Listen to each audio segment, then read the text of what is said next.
What's good, guys? Your boy, Mr. Old School Ryder. Come back at you one more again. We actually streaming on a few channels tonight. I had to blow the dust off of Flexing for Less. That means we're going to be talking about fashion and a bunch of other things as well. We also streaming on Mr. Old School Ryder, the main channel. Also, what's playing now does have something to do with music as well. I have one of the legendary fashion houses in hip hop history, of course. I want to bring you guys on. You seen his work all over the place from like way back in the day to right now. Let's give a shout out to Mr. Willie Esco. What's going on, sir? Hello. How you doing? Hello, everybody listening, Um, watching. Will Esco calling, tuning in from New Jersey, as always. so, are you originally from New Jersey or are you from somewhere else, Willie? No, my family's from Puerto Rico, but I've been born and raised in Newark, New Jersey. I'm still in Jersey, but not in Newark, but still got love for Newark, of course.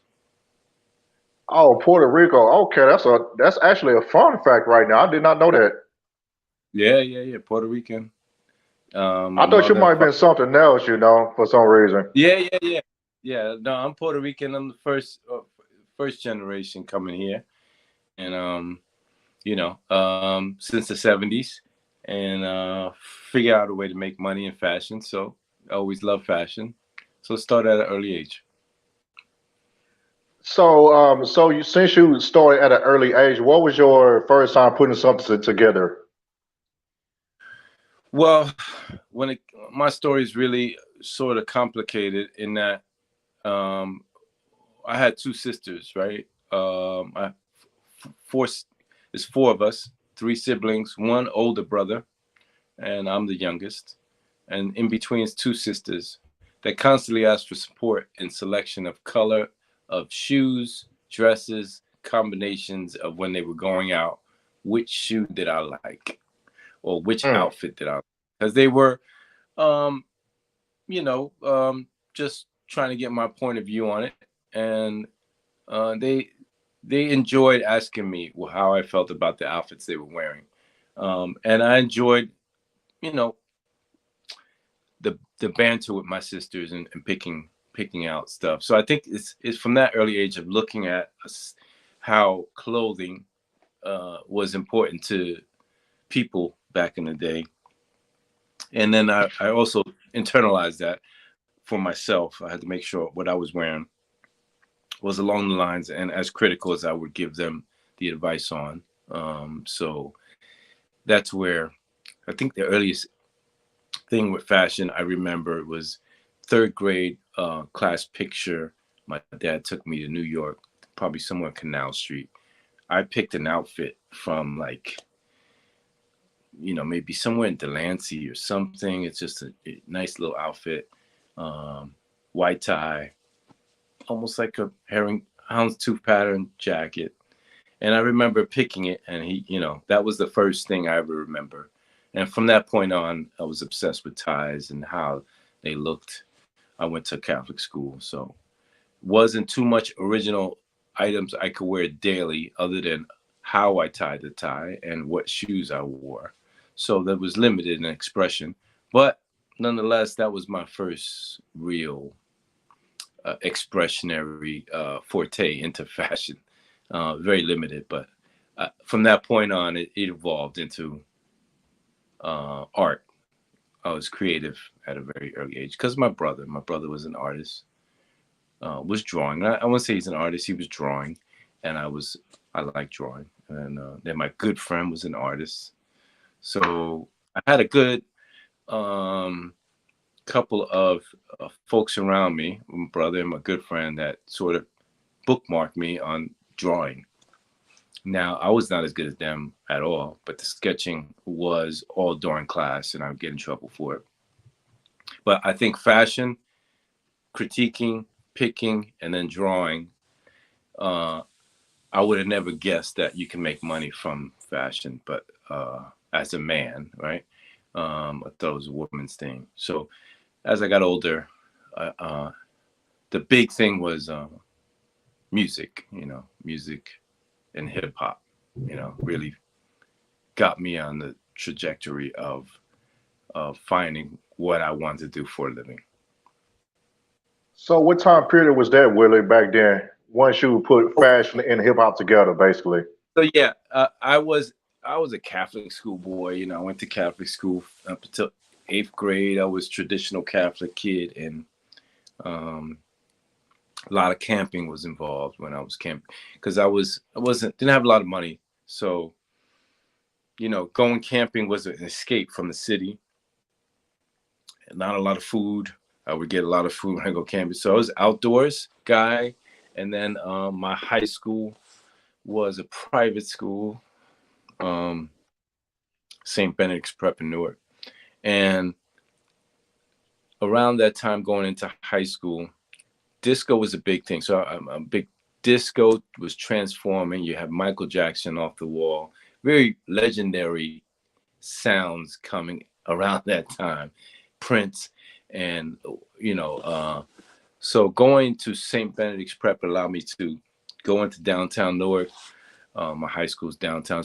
It's a pretty well-known school nowadays, but back then it was a quiet private school, all boys, and it was all the teachers were monks. But the big thing for that school was end of the year, you pass to go on from a freshman to a sophomore if you did a 50-mile hike in Appalachian Trails, which tends to build brotherhood. Now, when I went to that school, I loved it. I was already writing a lot of graffiti.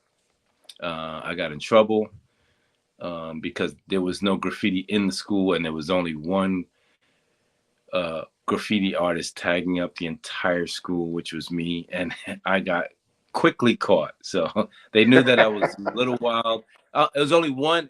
I didn't even think of it, but there was no graffiti on the walls, and I saw it as an empty canvas, and I put my tag, which was Puma, all over the place, and they just tracked it back to my books pretty quickly. But that was my first expression into art, and I thought maybe I should take art a little bit more seriously, but simultaneously 81, 82, 83, you have this thing called hip hop music, and it was taking some of disco, which I liked, and it was doing these new beats, and it was rhyming, and I didn't hear it before, and once I started hearing it, I was like, wow, this is cool, and I started understanding it's from our culture, our era. And it was what rock and roll was to the youth of the 50s. So I was like, all right, this is kind of cool. And it had a look. You had a code, dress code. It had art included, which was graffiti. I was already doing graffiti. And it had a thing called MC and a DJ. And it had an element called breakdancing. So I had two of the categories. I had graffiti and I had breakdancing.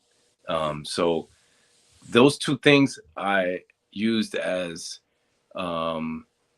sort of guides to help me form who I was going to be and how I was going to sort of be as an adult in the world, right? But high school was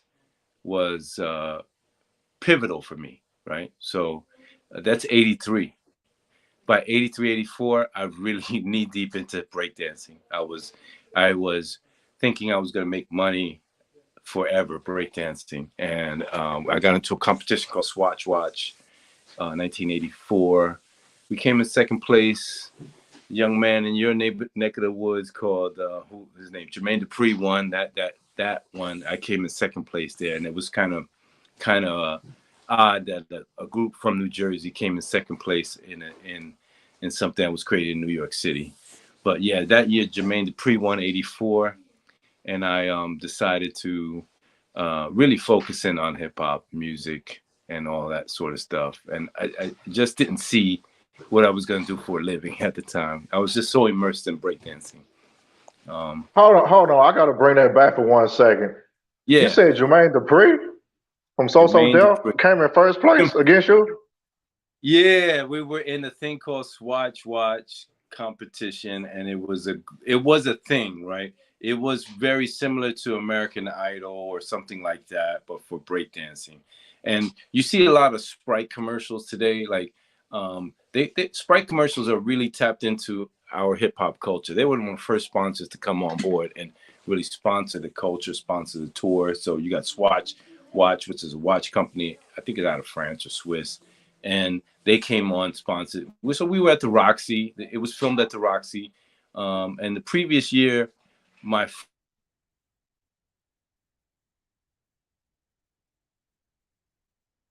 Willie, you still there? I like you froze up or something. hello. Oh, can you hear me? Yeah, you froze up for some reason. Okay. I'm sorry. So yeah, he's one guy from New Jersey who was part of the Dynamic Breakers. So that gave me some inspiration. That's 83. And then 84 came along. 84 came along and we came in second place. Now, I will tell you this, that Jermaine Dupri was a little kid. He's real small. He was I don't know how old he was. He's very little. Okay. I'm older than Jermaine. And he was with a crew, and they were all ringers. Why? They were ringers because two of the crew that we would see this crew in Washington Square Park. You know, a big thing was to go on the weekends and make money in the park, right? So we'd make a couple $100 for food and hanging out. But Jermaine Dupri was there, and he would be like, you know, a novelty act. Like he would bring the little kid out and they get more money because the little kid was out there with a hat. You know, you're not going to give the kid money, right? So they were in this group, and come to find out, we won the crowd over. We felt we were going to be on tour. We first concert ever of its kind, Fresh Fest, was the winning team would go on tour with them, right? And that's where two of the members of that group were judges. So it was a big group, and they got them in to win that one. So you will see now. The proof is, anybody listening, proof is go check out. I think it's Freaks Come Out at Night. The video. You'll see my boy cuts off the tour bus first, which I'm very jealous. My boy gets off with that sheepskin. I'm serious. I'm very clear. This gave me my drive, everybody. He gets off with a sheepskin coat. He had won the last year, so he was still on tour. And Jermaine Dupri, the new winners, were on tour with him. Jermaine Dupri gets off second. His little kid. And everybody's like, wow, this little kid's on tour with them.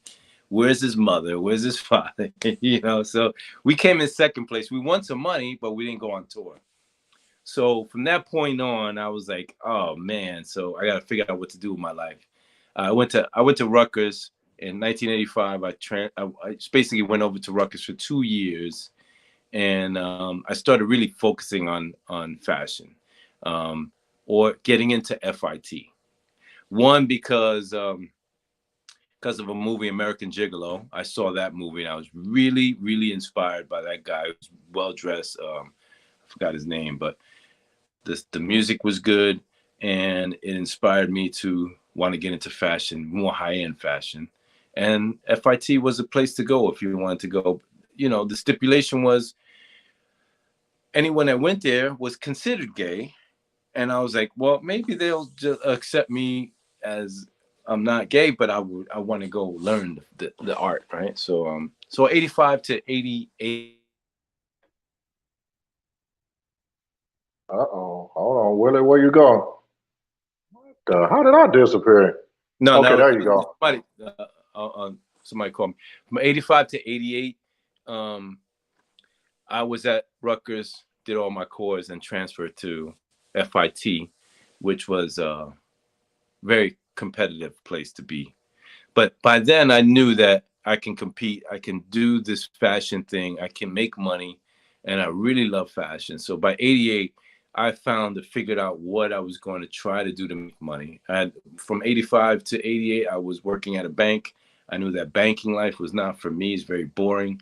And fashion was the place to be. You wear nice clothes, you talk to beautiful women, and You know, I was like, this could be it. But there was no urban fashion. This would be very clear. No urban. There was no. I was taking a huge dive into a space that no one like me would be there. You know, it was just hip hop fashion did not exist in '88. So Oh wow. now there was no hip hop anything in '88. There was small designers, but maybe you might have been black or Latin, but you were trying to be runway, runway designer. So by '89, I'm in FIT and I'm working part time. But it was very hard to get into FIT.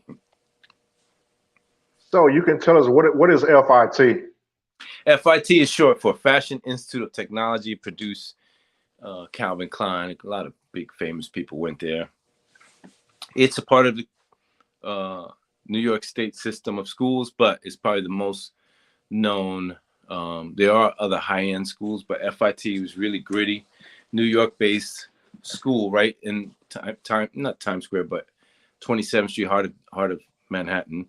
One city block of all schools, all buildings that dedicated to fashion. 27th Street. So I'd get off, I'd take the train, and my focus was fashion illustration. So I wanted to be a fashion designer, but I didn't know how to sew. So I looked at all the curriculum, and there's no internet at this time, everybody. So there's no research like that. You got to go to a library to research, which is archaic for everyone. I did all the research by going to the school, getting a catalog, reading everything. And the only thing I felt I had natural talent for was fashion illustration. And transferring from Rutgers into there was difficult because you got to get past a committee, almost like Flashdance. If anybody's seen Flashdance, to get into the ballet team, they had to do a special dance or whatever. For me, it was showing my work to get in. So graduating out of high school, I didn't do it on time, so I missed it, and I went to Rutgers. But this time in '88, I was very focused, and the catalog that I felt that I can do was the category, was fashion illustration, and that's art. And I read everything on the list, and I noticed that there was a young teacher teaching in the high school next to my high school.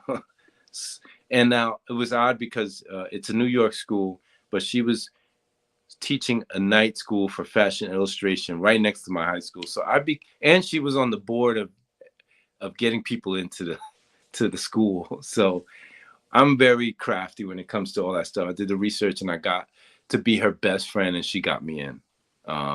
So networking was early on for me. And again, not a lot of people like me in that space, fashion illustration, fashion design at FIT.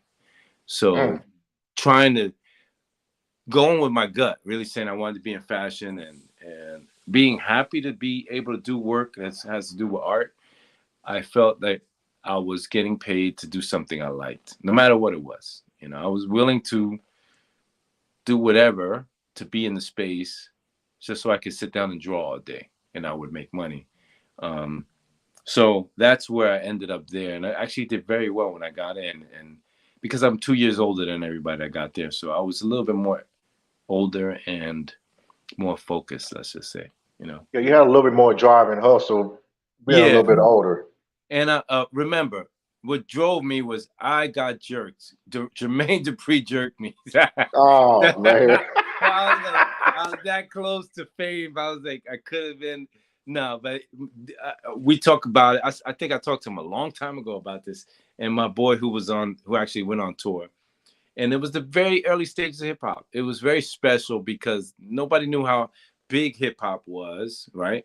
Certainly was not in Atlanta at the time or Georgia. It was New York based. And Houdini was, the Fat Boys, Houdini, that Fresh Fest tour, the first one, Run DMC. That one was incredible. I didn't know how they pulled it off. I don't know. I didn't know that many people love hip hop, but I knew that, this was something that was going to be big. And the crazy part is We're only talking the vertical of music. There's another vertical of fashion. So it spilled into fashion. Luckily for me, it spilled over in time for me to get out of school and start making money at it. Oh, you hit it right on the money then. What it Yeah, I was sounded like, like, right? yep, double dutch, like just right timing, you know. But I keep telling Jermaine, if I was on the bus, I'd be a producer, and I'd be a big time producer, just like he was, because I would have learned. You learn from the space you're in, right? So if you're running with all these Rick Rubin and all these guys, I would have figured out a way to, monetize the space I was in. Yeah, that's what's it about, being around a situation and monetizing. Yeah, yeah, yeah. Really important. Oh man, that is wild right there.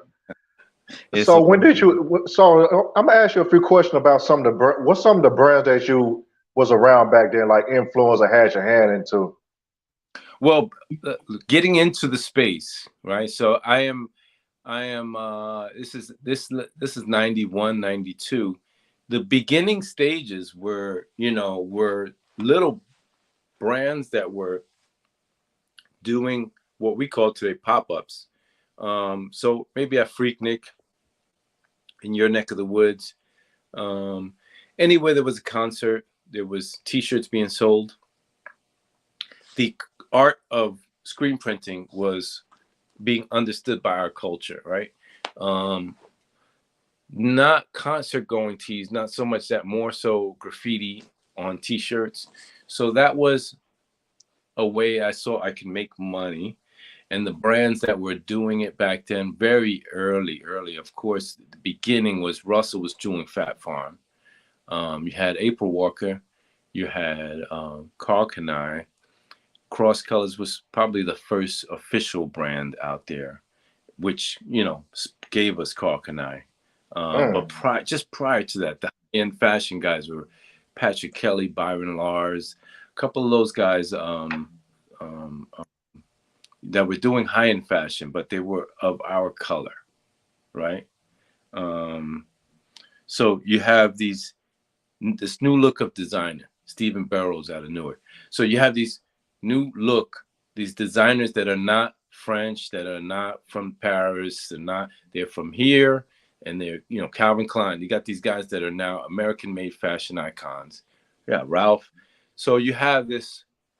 All right, it's not just coming from overseas in Europe, and what I saw in American Gigolo was that Italian and European designers. So I started seeing these new faces, and really, Cross Colors was a really big, um, not understanding that it was black owned. You have 40 Acres and a Mule, which is Spike's stuff. You had these brands popping up, and you start saying, "Wow, I wish I could do that." Two Black Guys was another one out west. So there's small brands that are probably I only know, but they influence. They're like me. They want to do fashion, and how do we do it? So there were small brands, popping up, doing what they felt they needed to do to get into the space. But Cross Colors was the big one. Carl Jones, and then Carl came from there. Carl and I came from there. Oh wow. But the really wild thing was those two came out that flourished, and then you had someone like April Walker, who I always give praise to. April was, and you should interview her because she's a female in our real male-dominated space of hip hop, to be doing and working with Tupac and Biggie, and she was dressing everybody. And the formula was, I sort of understood the formula. If you style a video shoot, you get to put your clothes on it. So I started seeing that. So that led me to become a stylist for Daniel Hastings, who a very famous photographer in our space at the time. Daniel Hastings shot the cover of Wu-Tang, the first Wu-Tang album cover, Raekwon's album cover, Big Pun. So he was shooting a lot of guys, and I was practicing my pitch, practicing product placement, getting ready, and get my mind ready for the opportunity. I don't know what the opportunity was going to be, right? But the opportunity. So I'm big on just doing stuff, not understanding what it is or the value of it yet, but there's a purpose. So if I'm driven by my higher power to do something, and I sleep on things a lot, it tells me to do it. Just do it. Don't look for money. And a lot of it was that. A lot of it was just, yeah, this feels good. I'm gonna do this, and I don't know where it's gonna lead me, but something tells me it's gonna lead me to good things. So doing a styling thing, I didn't make a lot of money, but I met a lot of people. Fat Joe, Big Pun, all these guys, and it led me to the point where I knew my way around the set. I knew that given the opportunity, I'd be able to do my own clothing line, and I'd be able to pick up the phone and call some folks to place product on. But don't know what the brand would be. Didn't know how it manifests itself. And by 19, I think my son was like 2. I had a newborn, 95. And by 97, I'm working on the FIT. I'm working I'm out of FIT, excuse me, and I'm working on 7th Avenue. And my boss's friend had 7 stores in Chicago. Oh man. Yeah, he had 7 stores in Chicago, young men's stores, which I found fascinating, right? And by 97, you have now, we're talking 95 to 97, I'm styling, yes, and you have Wu-Tang, Wu-Wear, right? You have Tommy's doing very well. Tommy, had understood the market very well. You had Fubu, you had Pure Players, a couple other brands, and I was pulling those clothes. You had Pele Pele. You go to these showrooms, pull the clothes for the artists, and put them on the artist, and then return the clothes. And I built up rapport with the showroom. Then I started understanding how showrooms work. You show the collection, they buy, and then you show another collection, they buy. So I started understanding how everything was working from a logistical standpoint. Not thinking I'd ever get the opportunity, but I was happy doing what I was doing. And by 97, by 96, my son is 1 at the time. I was making good money. I was making like 50K or something like that. And Man, that was great money back then. yeah, I was good. I was really good. I was really happy. And I'm doing stuff for like Costco, designs for that. You go in there, you pitch them, you try and get an order. And I was always behind the scenes. I would never get any FaceTime with any buyers or anything. So my partner's friend says, I just got the license for Pele Pele. Now, I don't know what that was. I don't know. You're talking over my head. Like you bought the license. Like that had to do with driving. I didn't know anything about anything. I looked it up. I found out about it later. I have the license for Pele Pele. Okay, cool. What do you need me to do? The license is for underwear. So I have the right to sell the underwear. I'm going to this trade show in Las Vegas called Magic, 1996. I was about to ask you about that too. I'm glad you touched on that. But tell us about the Magic Show. Magic Show is the men's show, the Men's Apparel Guild of California. But they moved the show to Vegas. And it's a big one-stop shop for any brand you want in footwear and apparel. You go there and you go see everything that brand has. You buy it and book it to put in your store 3 to 6 to 8 months later. So this guy who has the right for the underwear, Pele Pele was a brand that was doing very well. And he said, I have the rights for the underwear. Why did you buy the rights for the underwear? I'm talking to him and say, you see Tupac wearing, Tommy Hilfiger underwear, Aaliyah. You see everybody wearing underwear back then. Underwear was a thing, Marky Mark. So that thinking stuck with me. I was like, wow, he's really understanding like he can sell some underwear from a brand that's already selling in that area. So Mark Buchanan owned the brand Pele Pele, and he was from Detroit area. And this guy had 6, 7 stores in the area. So I did the work for free. He comes back with $2 million of orders and is way. He's like, whatever you did, I don't want it. I sold $2 million. I'm only making 200. He gets the rest of the money. I don't want to give away this money no more. You do your own thing. Call it whatever you want. And we'll split the money 50-50 or 30, 30, 30, because my boss was there. And I was like, I don't understand what you're saying, but okay. He's basically saying he came back with so much orders, he didn't want to share that money with the primary holder of the brand.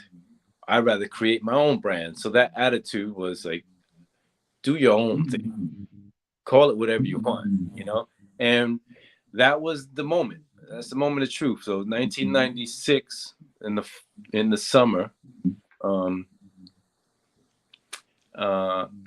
February, I had the whole summer. That was, hey man, what are you gonna call it? What are you gonna do? I don't care what it is. So I'm thinking, that's a bit like, imagine, I don't know what brings you so much joy that you can cry, right? You can be like, maybe a child was born, right? But that was one of those moments, right? I'm like, are you telling me I could do whatever I want in terms of a brand? I'm gonna have my own brand with a label. He's like, yeah, just do it, because you proved yourself to me. And that didn't charge him anything, okay? There was no charge. But my boss at the time was very impressed. He didn't know I had that talent. And Lenny, who has stores in Chicago called The Lark, cool guy. And he would tell me, like, I got these kids, Kanye comes in there, and this guy comes, it was young Kanye, very young Kanye, right? So his clientele was crazy up there in Detroit area, and he gave me the opportunity. So I took it without understanding the legal side of it. But I knew that I had some studying to do. I need to learn what trademarks were, and I needed to get educated without acting, looking stupid. So I asked what the splits were, going into it. I did something that was very uncomfortable at the time for you listening. You go in, someone offers you a lifetime opportunity, you still have to ask what the business dynamics of that would be. For them, it was a third, right? Oh, sure. So it was 33% of whatever the brand makes. And I said, okay, that sounds fair, right? We're all even. But no paperwork was drawn up. And I felt that was kind of odd. But I didn't do it, right? This guy's my boy, I said, well, what am I going to do? I'm working for you now. Can I dedicate all my time to this? He says, yeah, sure, no problem. With that comes is the understanding that if it fails, I may not have a job, because they will get accustomed of me not working on the other projects, and usually they'll cut you. So starting in March, I started my project. By the summertime, I had the collection together. The name was really a combination of monikers that were used in the industry.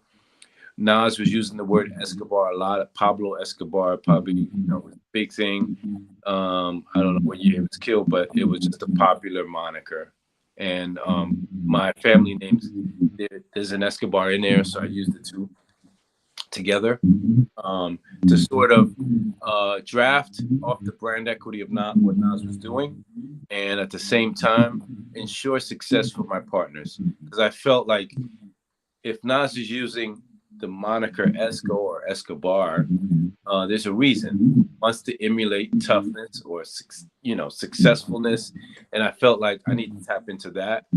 So I combined the two. Why did I combine the two? I made it personal, because for some reason I felt there's going to be life after this brand. I'm in the young man space, and it's almost like understanding that your brand that you're about to create is going to die. So if that's the case, what are you going to call this brand that people can point backwards and say, remember that brand X or that person X? I would rather it be the person than the brand. So you can I named the brand called Pure Players, but you wouldn't know who was behind it. But if you name the brand Willie Esco, there's actually a person. So I felt like having the foresight to see past that and say, I'm going to brand myself while I'm doing this exercise was really important. And along the way, I learned the legal side of things. I learned how to trademark my name. It turns out that, I was this close to not getting a deal because my first trade show, I made like 30,000. I thought that was good. Wasn't good for my partners, so they lost interest right away. And I felt like I was on the chopping block by the end of that 96 year. And my partners were like, it was a good exercise. I knew that I was probably going to be laid off because I wasn't doing any of the other work. And I did one last trade show as like a goodbye. I did one trade show in New York. At the time, it was called NAM. It's the men's show in New York. And I met my future partners. My future partners owned with Damon John, Fubu. So they were having tons of success, right? And I was going through the motions. And remember, I don't care what I was doing as long as I was creating. So I did my whole booth by myself. My showroom girl was not really showing my brand any love. So I attended the trade show myself, and I was my own salesman. I put the show together, put the product together, and that show was really important because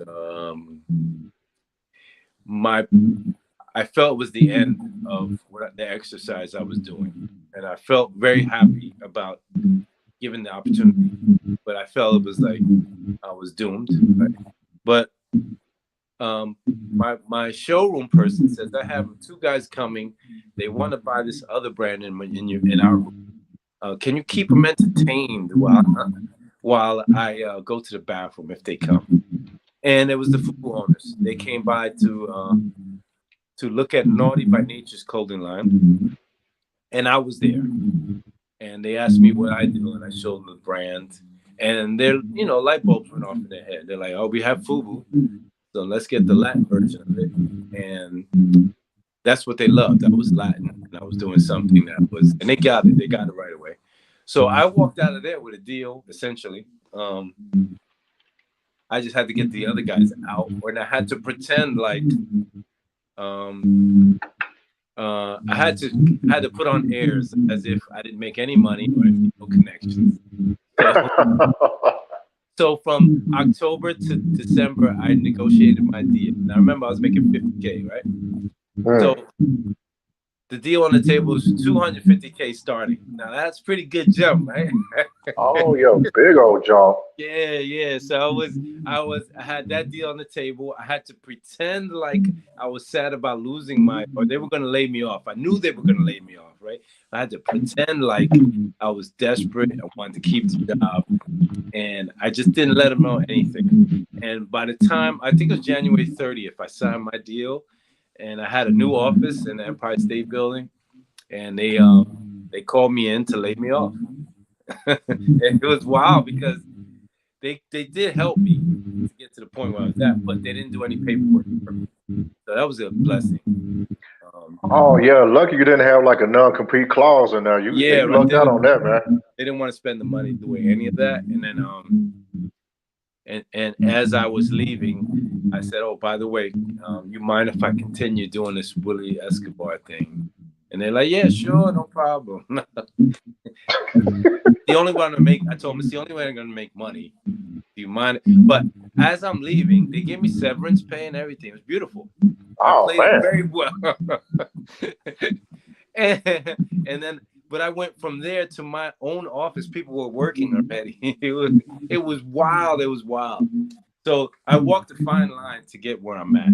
And I usually do that by, being really centered spiritually, and I always try to do good by anybody that tries to help me. Anybody need information, I always try to give back, information. Really, all the people wanted information. I never got the information. I had to find it. Yeah, especially back then, the stuff wasn't on the internet. It really wasn't the internet like we have it right now. It was no. You basically had to be trial and error, and also had to go to the library and go through so many books and articles to figure out that information. Yeah, I went to the library to find out about trademarking. My deal was put on the table. I went to the library to file my trademark. It cost a lot back then, right? Actually, no, it was only $100, but it was a lot of money for me. $125. But it was a lot of money for me back then. But I went by the gut, and it all worked out. You know, a lot of networking was learned from that. You know.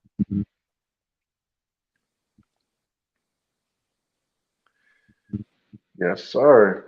So I'm So going to ask that puts me to Esco days. And then after that, you know, after I do many years of Esco, I would say I did maybe a 10-year run with that. And as we grow, as we got bigger, everyone should understand. Similar to a record label, you're a new artist that comes onto a label. You have an older artist above you that knows the label dynamic. That would be Damon John of Shark Tank and Fubu. And I learned a lot because he was working with them already. But there was a lot of jealousy because I am Puerto Rican. I somehow snuck into the dynamics of getting a deal under their noses. And I actually went to school for it. So there was a lot of tension, jealousy. So I had to deal with that for many years. Then they had LL Cool J. I ended up getting Nas on board with me. Now, Nas is from Queens. Those guys were from Queens, so they felt slighted a little bit using someone from Queens. So it was a lot of politics, which led me to which is relevant to your location. I wanted to get out of it. I had a big argument with Nas. Nas was, arguing with Jay-Z, one of the iconic battles of the day, and I was in the middle of all that. And oh no. yeah, so it hurt. It hurts. What I found out is like it was all tribal. So your brand goes as your artist goes. So if Nas hits a peak, I hit a peak. If Nas hits a low, so goes the brand. So I felt being tethered to him was not the right thing to do, but it was what my partners wanted because of LL. So being associated with Fubu. So I had to get out of it. My son was now, much older. I want to spend a lot of time with my son. So I looked at the system again, the way it was set up, and the way, this thing comes up again called licensing. And I was like, what can I do that I could just collect money? I do my talent. I'm not the face. So from that point on, I did two things. I revived the brand Gucci in 2004, and I brought the global rights to Tupac Shakur. I worked with Afeni, and we created a clothing line called Machiavelli. And that allowed me to stay home, work. Tupac, everybody loves Tupac. So all the clothing that's put out, any clothing that's put out is not politically connected to anything, but it's connected to our Elvis, right? And I was able to live comfortably and design comfortably, and everybody would wear.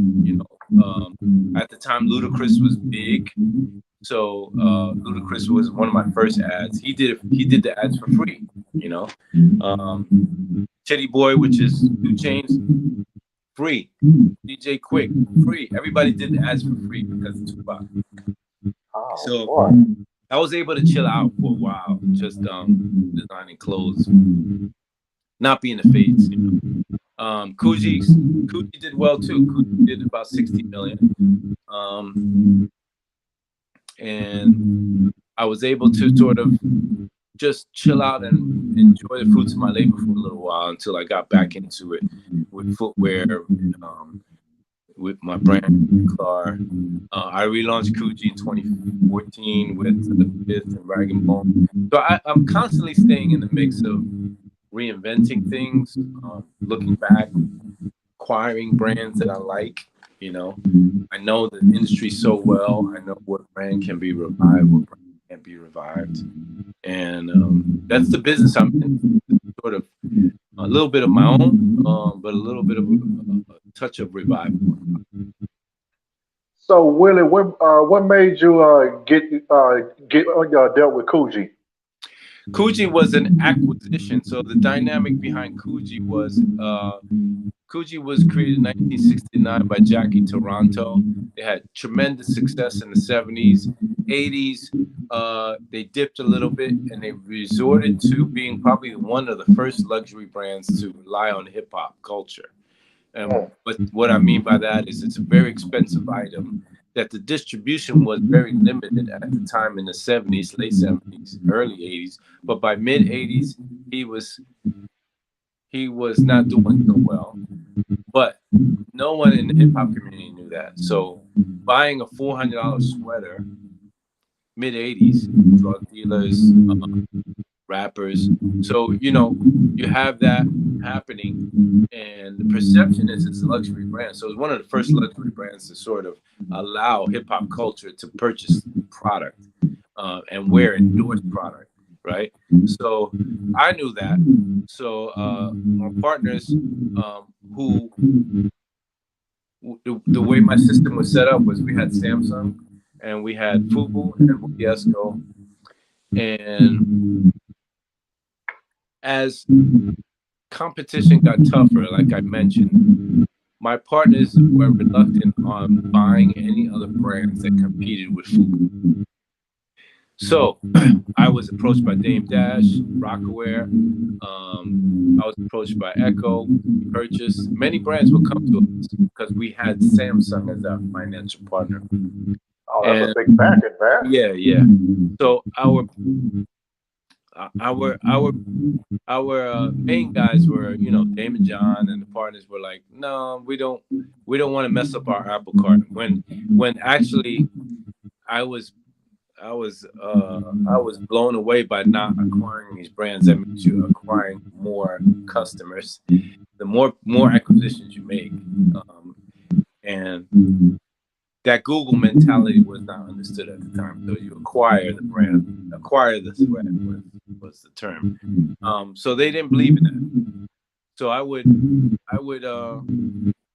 say, you should buy it. Puff came to us. I'm creating this thing called Sean John, and I would tell David John, I'm like, that's a good brand to buy. It's your last name, bro. You should buy that. you should work with Puff. And they were competitive. They were just competitive. I was not competitive. I understood the business, and I wanted to acquire while we had the strength, because the youth market goes away from you very fast. And that led to them getting tired of turning down deals. Fat Farm. A lot of brands just came to us and said, please, can you help us? We need money. And we would turn them away. But by the time 2004, they were not doing so well. Fubu. I was not doing well with my brand, and we were losing our market share. So they had to buy a brand that they can revive. So that was Coogee. Coogee had went into bankruptcy. They bought it for $7 million, and then they gave me the task. Yeah, they gave me the task to revive it. So I revived it in 2004. Then I did Machiavelli, of course, Tupac at the same time. And then I came back in 2011, 2012 to revive it again. I revived it again.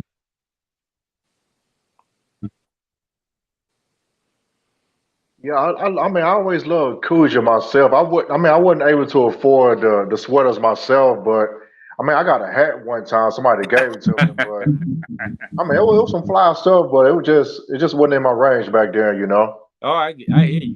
I hear you. I understand. It's just one of those brands that's always going to stand the test of time. It's going to be like, I mean, you're always going to have household names like Gucci and Versace, and pretty much Coogee is pretty much up there from the time they've been around. Yep. Coogee is iconic. Very, very iconic. So I'm going to ask a few questions here real quick about what we talked about earlier. So I think back in the day on your brand Esco, yeah, I thought that was like Nas the whole time. Like back then, I'm like, damn, he got a clothing line. I mean, I was copying it. Yeah. No, it it was to be original game plan was to go after the Latin market, the Latin space, and give a brand to Latinos because they were huge numbers. The numbers were growing tremendously, and that was my space to fill. But I was going to fill it in a very clever way. To guarantee success, I would use terminology in hip hop that was being used, and I can market it because it's already in the songs.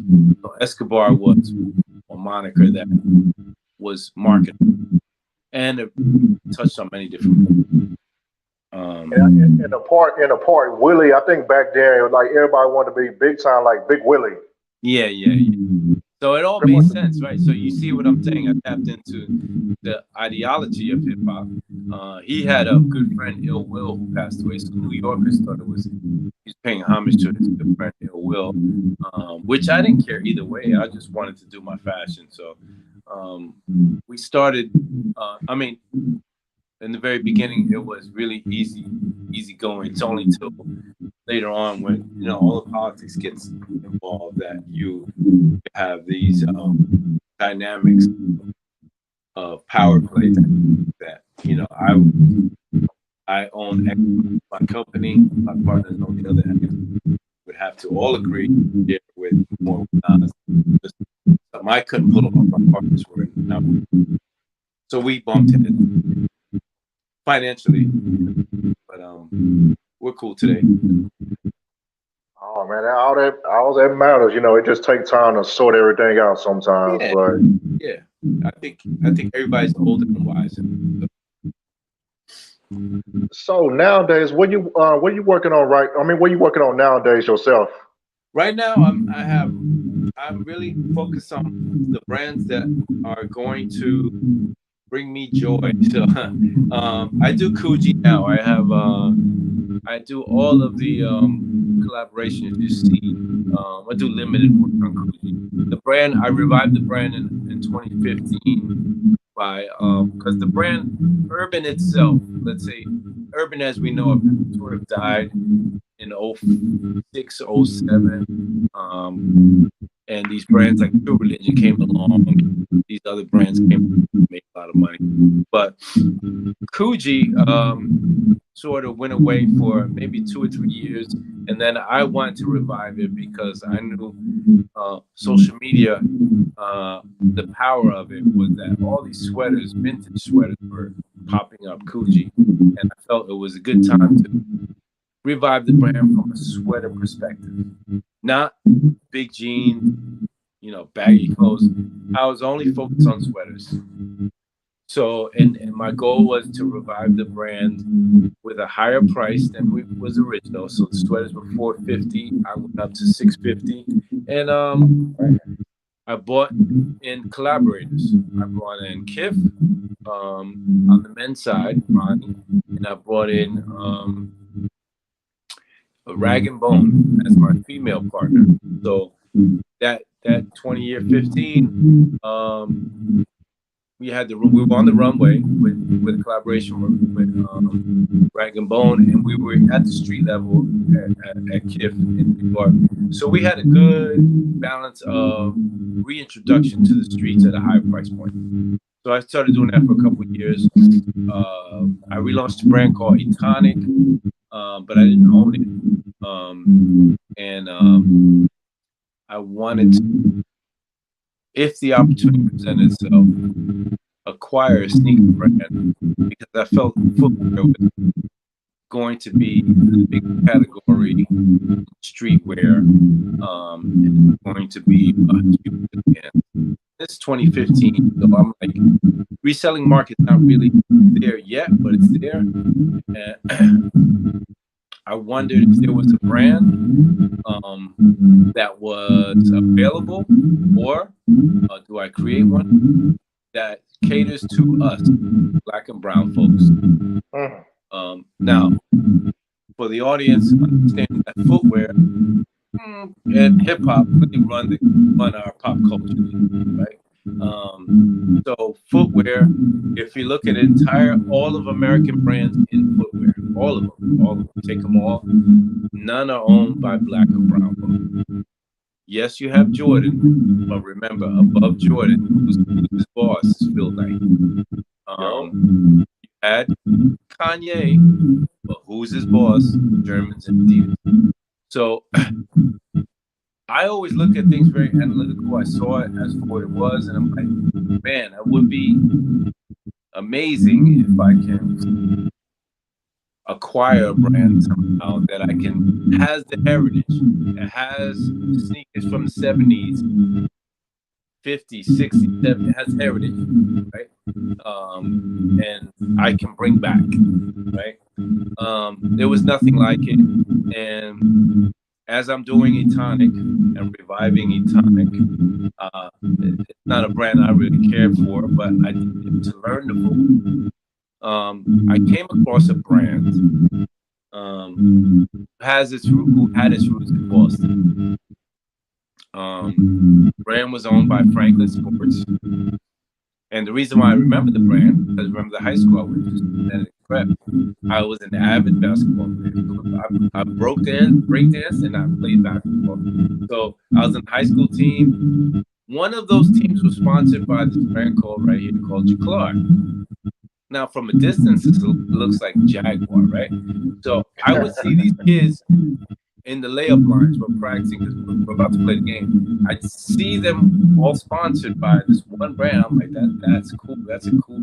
And it's different than today. There was no sneakerheads back then. So we're talking 80, 81, 82. Right? There's no sneaker culture. It's just, if you didn't have a car, your sneakers were a car, and I treated sneakers like my vehicle. I needed to keep them clean and dope. My brand was Puma, and I saw this brand look like Puma upside down.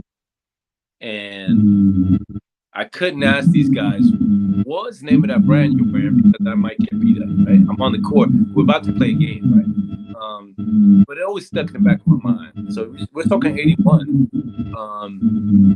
And as I'm doing research for Etonic, many years later, talking, 2016, my research led me to watch a 30 for 30 ESPN. And in that 30 for 30, if you watch it, John Calipari, One and Done, it's called, you'll see a young John Calipari in an entire team is wearing Jaclar t-shirts and Jaclar background, and the camp, which was 5-star basketball camp, was sponsored by Jaclar. And then that's when it clicked. I was like, that's it. Let's see if I can get that. And it was available, and I got it. So the shoe that I never got to buy, the first time I had it was when I made it. Oh, wow. That is crazy, man. So now the job is to educate. That's why I'll take as many interviews as possible. The job is to educate kids out there. Everything Kanye was complaining about, although some of it was ignorant, the frustrations were real. You have a successful brand, but you have someone above you calling the shots, right? So there's frustration there. Jordan played it the opposite way. You guys do whatever you want. You guys do, you should do what I suggest to you. But so you have two dynamics at play. And I always understood how the business worked. I just did not realize that in the footwear space, I don't care where you can go any store you want. Ask not a new brand, any brand with heritage, any brand that's over 30 years old, 20 years old. There is no one like us that owns it. And I say us because I'm Puerto Rican, I'm minority, and I see the space as being dominated by Nike. Almost like a monopoly. Pretty much. And it's time to change the narrative. So if I can, I just dropped a shoot today with Dame and Dad, right? How did that collaboration come about, you and Dame? Dame and I go way back. If you go, I talked about it today on the IG Live. Part of part of my history is I like to educate as I do the work, right? So while I was doing my first collection with my new partners, Dame was doing Streets is Watching. Jay-Z's in it. It's all soundtrack. His vision is pretty cool because he wants to make music, make videos, make a movie. Everything is all inclusive. He owns the music. He owns the artist. He didn't have clothes. So he asked my brand to sponsor. I gave him all the clothes he wanted. Great opportunity. So if you go see Streets is Watching, everybody's wearing hazmat. Excuse me. So that's how far back we go. He was just first starting. I didn't meet him until a few years later when he asked me to get involved with Rockwood. I couldn't, but I brought him to my partners. Like I said, my partners did not want any competition. I don't know why, because I was telling them, there's this guy named Jay-Z going to be the next big thing. Now, mind you, I had Nas. I had a really good artist, but I was saying Jay-Z is going to be the next big thing. We should acquire this brand or let me help Dame get Rockaway off the brand. Said no. So we redirected Dame. He got a good deal with someone else, but we go far back as that. And then he invited me to be in the movie, State Property, and then Dame has always been respectful to me. Let's say that. I went and talked to him a couple times, but never, that's what you see is what you get with Dame, right? But he is much more understanding. Sit down, talk to him, and that was my thing. I would listen to what he's saying, and he would respect me. So the respect was always there. So as I'm relaunching the brand, I'm doing Coogee, I'm doing this. I'm always an advocate for people who are promoting Black youth, self-empowerment. Dame does that. So I don't know. One of his posts, I gave him some dap on it. He hit me back, and then we reunited again on social media. So again, my shoe brand had already been going, already starting, being sold only online. I don't care about retailers because that's how they control you. I only sell online. You'll be able to control you'll be able to have control of your brand. Correct. There's nothing will be on sale. I only give also. I only do deals with, or if someone wants, I know them, like leaders in Chicago or Hush Life Boutique. Those are all friends of mine that I did business with. So giving them gears is not anything but marketing. So I'll do marketing with like-minded folks, but I know if I build it, they're gonna come, right? And I'm gonna be very happy to say no, thank you. I don't need your money. I don't need business. So with Dame, he really appreciated that. And again, I connected dots with him. I reminded him that we did this and this. And, I was like, just do a CEO thing. And he was like blown away. Like, you do that? Like, he was honored. And I'm like, I have control. Like, everything, I was telling him, everything you talk about, you're absolutely 100%, right? Correct. Maybe they don't like the message. Maybe they don't like how you said it. But everything you were saying every time was the truth. And I'm like, you're saying now you have social media. Now it can easily get out. It can't be manipulated because it's coming from you. So we started that way. We just started working. And I think he was surprised at how willing I was to support what he's doing, right? And I know Emery. I met Jay once or twice, but I know what Dame did for the team. I know that the way he helped me put his stuff, put my stuff in his movies. I'm here to help too. So and besides Jay, Emery, and them, they're with Puma. They don't own Puma, but they're with Puma. So there's no way I'm gonna be able to work with them anyway. So it's sort of a ideal situation, and at the same time, our history goes way. It's just ideal for us to sort of get together. And he hasn't asked me for anything. He just wears the clothes, puts it on, and it's been helping the brand. But more important, the message is what it is. The message is self-empowerment. We have our own footwear brand. Probably the most successful footwear brand that's come out that is Hoka, and then there's Under Armour, right? Those are the two newest ones that have any kind of visibility, right? But they're white owned. They're all white owned. Everything's white owned. So the brand has heritage in footwear from Boston, and that's what you need for the youth to see if you're a solid brand. They do their research. The youth does their research. The youth looks. It says, "Oh, this brand is from the '70s. Oh, it's got to be legit." So that's one check mark, right? The next thing is minority owned. 2. Next one is got cool styles. It has heritage styles. 3, and so on and so on. So I know how to work it from there. So, but that's my main focus right now, because I have a lot of great projects coming out with Coogee. A really incredible one around March, May, April, May. Incredible one. You're gonna see it, and you're gonna call me. I think another interview. But yeah, I got that happening. And you'll be back if you're open to it. But yeah, whatever you got going on, you can always come back. Yeah. So I mean, that's my main focus right now. Jaclar is really a real focus. Like I said, my son wanted to get into footwear. That's how I got into it. Now we're gonna relaunch another brand. I'm launching a brand called the Gucci Leather Company. And we have some more projects working. So, you say what's the name of the brand? You said Ducci? The Gucci.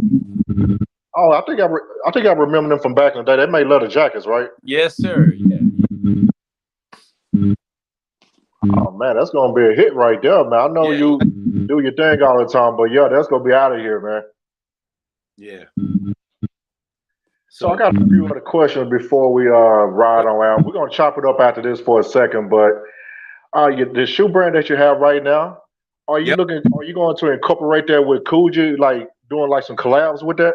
Yeah, eventually I can do it at any given time, but I don't want to be I don't want it necessarily to be automatic. I like to have each brand have its own identity. I must bring Jaclar up to a level where collaboration, it's not forced, I got you. I know some people are going to be waiting on that too. Yeah, I know. I want to do it, but I'll be respectful to both brands.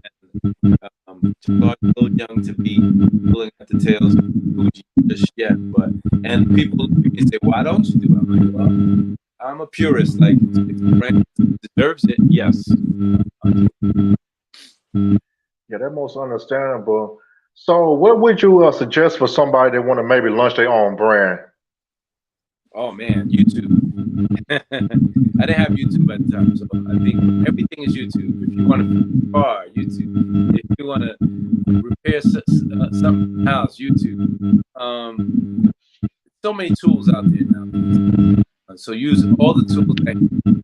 Usually start with a visual tool, YouTube, and that'll lead you to the other tools that you may need online, books you may need to purchase, techniques you may need to master. But you always start with a visual. For me, back in the day, was I had to physically go to that class to get to know her. She needed to be in face. Got me into this. So it's always a visual start. Luckily, you have YouTube, and everything you need on the phone. You can start a brand on the phone. It should be well thought out, but nonetheless, the technical part can actually start a brand overnight on you. Yeah, that's facts on that. Wow. So, Willie, what can we find you at to get your merchandise and find you on social media? Where can we find you at? Oh, if you need any work from me, like EscobarandSons.com, ESCOVARANDSONS.com. You can hit me at WillieEscobar.com. And Jaclar USA, names item dropped today. Go check that out. Jaclar, JACLAR USA.com. And of course, check out Coogee. People come out Coogee and hit me up. I forgot to ask you this question. I think it was like in the 2010s or whatever. Did you guys make the Coogee dresses? Is that like aftermarket or whatever? I'm just curious about that. Yeah, we did. I mean, there was dresses on the marketplace, but I reached probably in 2015 as well. I always wonder about that. I thought those was fake. I'm like, they're not making dresses. Yeah, they were making everything. Coogee in the early 2000s did furniture, they did bedding, they did a lot of stuff. I mean, it looked so good on them. I'm not gonna front, you know what I'm saying? Some of the people love the females in the Coogee dress with the little skull cap, you know? Yeah. Oh man, we're gonna chop it up for a second, but other than that, this your boy Mr. Old School Ryder. Also, we streaming on the main channel, Mr. Old School Ryder, and also Flexing for Less as well, which is going to be the fashion channel as well. But other than that, you can find me on Mr. Old School Ryder at IG and YouTube, of course. The link will be in the bio, of course. But we do want to appreciate Mr. Willie Esco for coming through, blessing us today. All right, we're going to end this real quick and stay right there, Will. All right.